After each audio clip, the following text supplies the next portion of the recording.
Marriage is not a reward for good behavior. It either is or is not in the path of obedience that Jesus has for us. Whatever that path is meant to lead us into greater intimacy with Christ.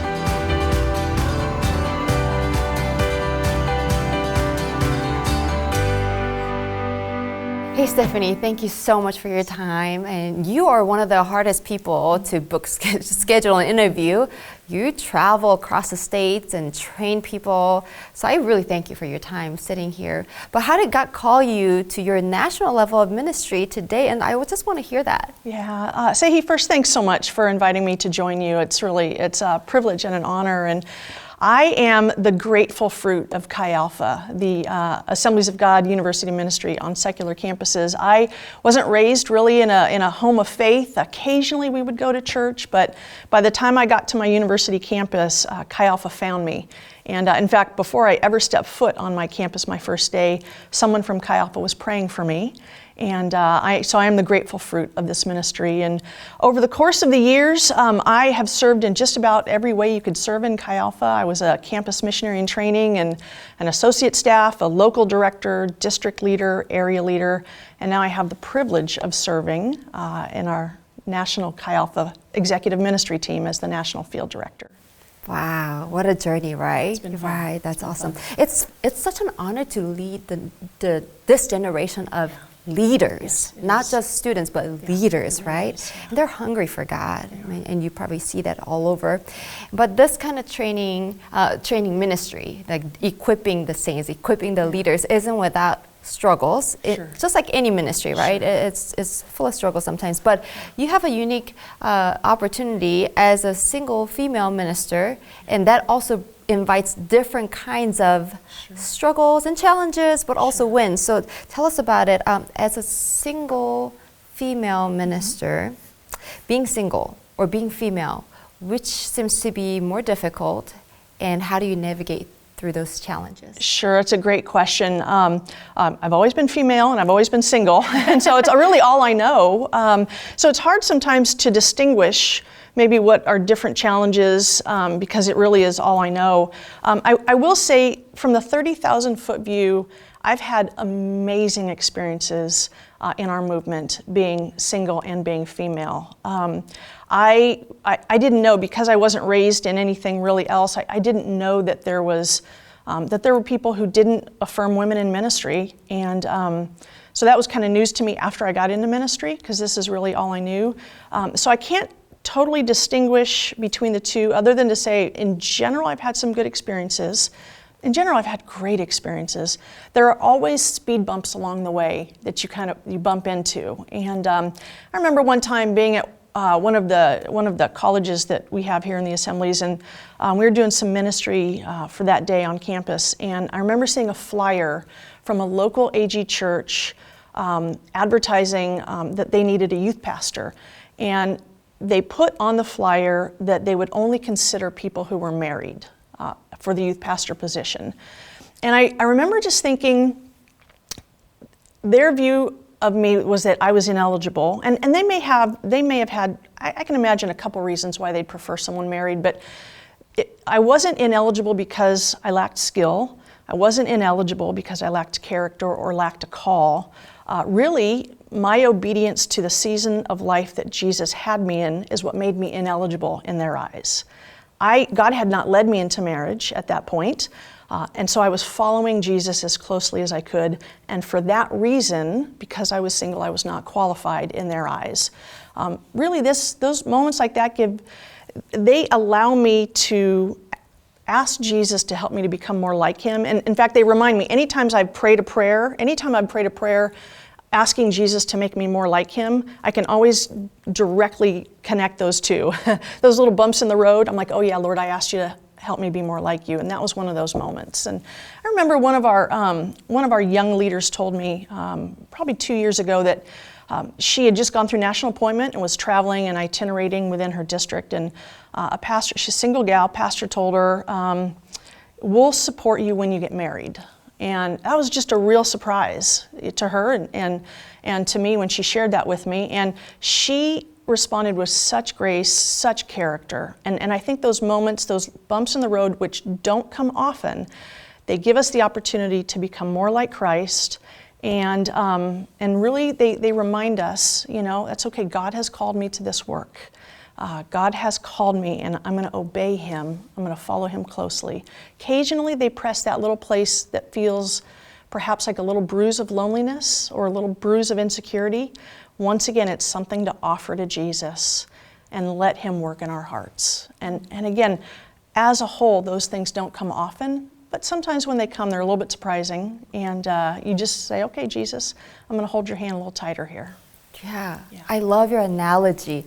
Little bumps on the road, because you're not giving the devil the credit, you're not magnifying. Right. Because oftentimes as female ministers, we say, man, the narrative as a whole is negative, and we have little wins, but yours is totally opposite. It's a great point that you say that. I appreciate you bringing that up. Yeah, the big picture, it's been amazing. And everybody has a little bump in the road in some way, but these are the bumps in the road that I've encountered, or some of my single friends have encountered in the work that we're doing. And another aspect that I really loved what you just said was that you were obeying God in this journey, and in the eyes of others that are looking for potential ministers, that you were disqualified. But to remind us that everybody is in the season of obedience. Right. And so we have to honor it when we're hiring. Yes, right, absolutely. And also diversity. We don't want to have all the married people and have no perspective of single ministers. And because you guys are in a wonderful season and unique seasons that we need to learn. Yes. That is so wonderful. I love this. I have some good friends who pastor in Fairfax, Virginia, Keith and Esther Edwards. They've invited me a couple times when they've had their Family Matters series. They've invited me to come speak about being single. And I really appreciate the fact that they recognize there's a significant percentage of people within the church who are single, and someone needs to be able to talk about what that means and what single people bring to the table within the church as a whole. And so I just so appreciated the fact that they said this is part of what we need to talk about in our church family, in our Family Matters series, that there are people who are married who bring something to the table. There are people who are single who bring something to the table. We have a lot to learn from one another about what it means to walk with Christ, what it means to be effective in ministry. And so, again, there's just a lot of hope out there. Yes, and as a pastor who ministers to the multicultural people, I love different perspectives, ethnic backgrounds, the cultural background, and just being singleness and marriedness. It's just it enriches your life and ministry. 100%. So, so let's talk about some wins, because since we talked about some little bumps in the road, and I'm sure there's a magnitude of a wonderful story. So what are some of the wins as like unique wins as single ministers?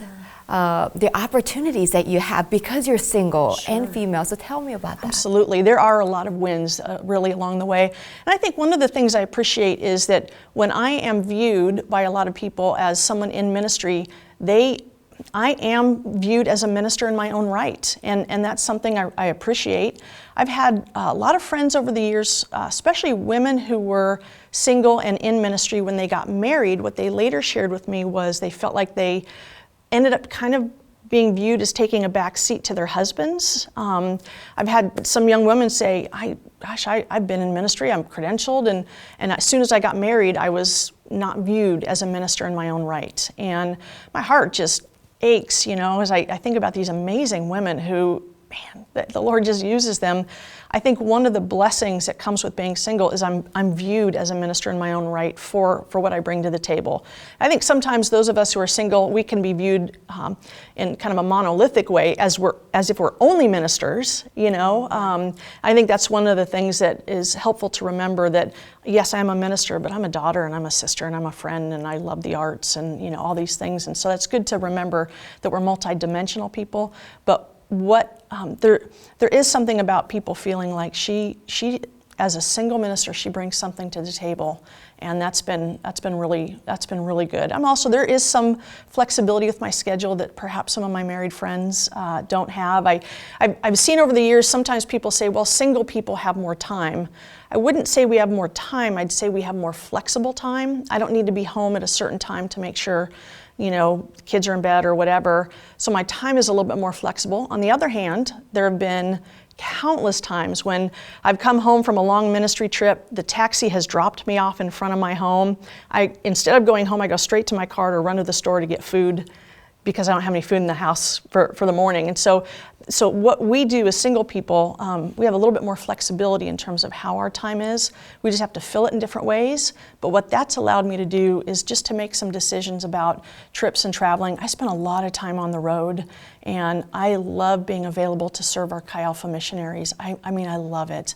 And as a single person, I have a little bit more flexibility to do that.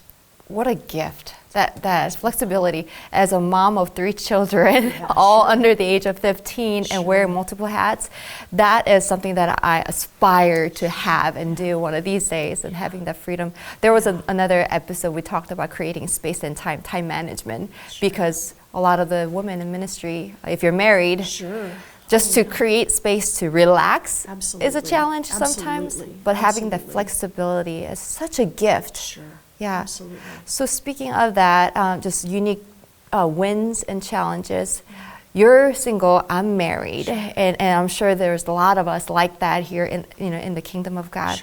And we need each other. We can champion one another. So how could married couples come alongside single people like yourself to help you and equip you and open doors? And how could single people come alongside married families and couples and just champion each other? What are some of the unique opportunities that we have? Let me start by saying one of my dear friends, really like a sister to me, Alicia Britt Sholey, said something to me one time when I was in a season of I was really just kind of wrestling with God about being single. It was kind of a season of disappointment, and she and I were talking, and she said something to me that has really marked me. She said, marriage is not a reward for good behavior. And I'm going to let that set for a second, because every time I've shared that, people are like, okay, wow, marriage is not a reward for good behavior. It either is or is not in the path of obedience that Jesus has for us. Whatever that path is meant to lead us into greater intimacy with Christ. And so that has revolutionized my view of walking this path. Whatever it is Jesus has for me, whatever this path of obedience is to help me become more like Christ and have more intimacy with Christ. And I hope ultimately greater effectiveness in ministry, whatever the path is. And I think that's one of the things that married and single people can do for one another. We can really champion one another, whatever those things are that help us be led into greater intimacy with Christ. So what can a married person do for a single person? Cheer for us as we walk on this path of obedience. What can a single person do for a married person? Cheer for them as they walk on this path of obedience toward intimacy with Christ. And I think that's been a significant part of my story, my journey. I've got a lot of married friends who do that for me. They champion, they cheer me on. They're my biggest cheerleaders as I am walking on this path of obedience toward greater intimacy with Christ. And I hope I do the same for them. So if we can do that one for another, boy, I think Jesus would be so pleased. And I also think he would be so pleased as we serve one another in love. There are ways that my married friends invite me into their lives. They, everything from holidays to times I'm on the road late at night by myself. I have friends who have been on the phone with me to make sure I am safe, and things like that. That's been an incredible gift to me. And then I'm able to provide ways for them as married couples, married families, to be able to do what God's called them to do in ways I can serve them. How pleased Jesus must be when we serve one another in love. Yes. Wow. I love it. Getting closer to the Lord, a path of obedience to Christ.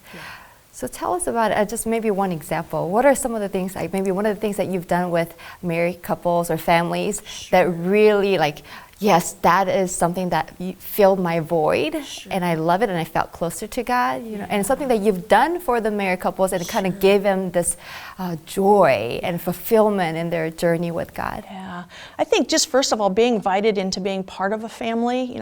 I am miles and miles and miles away from my immediate family, which is my parents, my siblings. I'm miles away, and so to be welcomed into the home and welcome into the family. I'm auntie to some of my friends' kids. I've been welcomed into their home in ways that I don't feel like I have to be alone on holidays and things like that. That's been a huge help for me, just being a part of a family where I live. And then ways that I can serve my friends, sometimes they'll be in ministry trips and they just need someone to cover the overlap that they're both gone and Aunt Steph is here to help. You know what I mean? And so that allows them to do what God's called them to do in the ministry while they know that their kids are well cared for, or their home is cared for, or something, or I can pick up something for them that they couldn't quite carry on their own. And so there are real practical ways that come in any circumstance that, if there's a practical way I can serve, it really, really pleases me to do that. That's fantastic, because I am the only one that's living in the States. All of my families is across the world. Yeah, and so I can certainly use Aunt Stefanie in my life.